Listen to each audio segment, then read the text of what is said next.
Hello guys, welcome back to my YouTube channel. Today I wanted to show you how to make green seasoning, which is a Caribbean favourite. It helps to really enhance the flavours in your dishes. Once you get the hang of using fresh flavours, it helps you to prevent using so many harmful pre-made seasonings.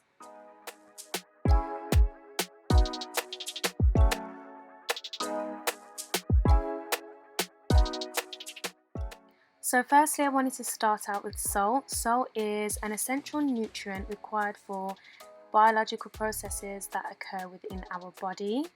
However, most of us, not me personally, but a lot of people are using table salt, and table salt doesn't actually retain any of the nutrients required.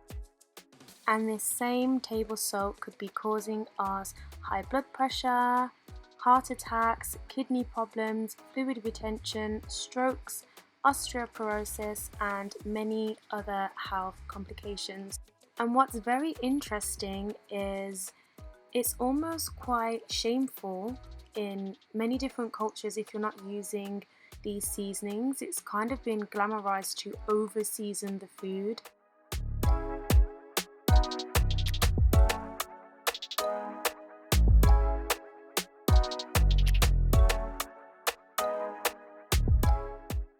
Well, the seasonings within our foods could be causing us problems, and with fresh herbs we're actually gaining some health benefits, so why not try and obtain those.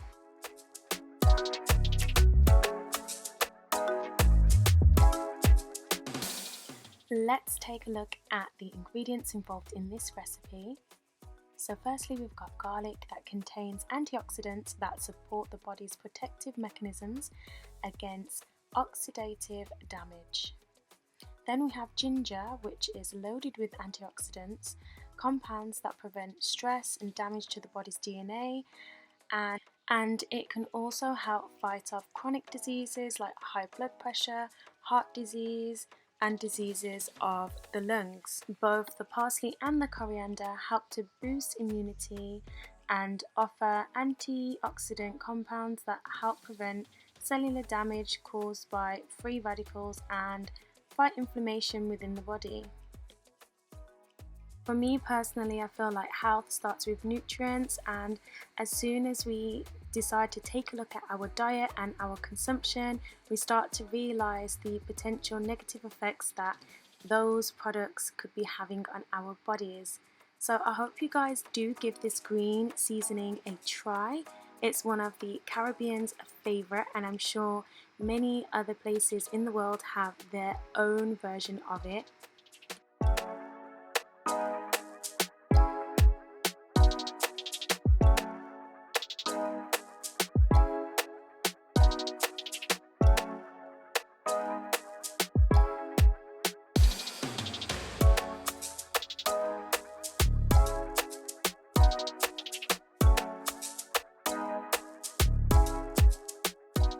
Make sure you remember to sterilize your jar, and I use a stick blender in this video because I just find it a lot easier than using a food processor twice. It's just easier to blend it all in one go without having to go back and forth, so that's why I use a hand blender. I like mine a tiny bit chunky but not too much, and this is the final product. Thank you so much for watching, and I'll see you next time. Bye guys!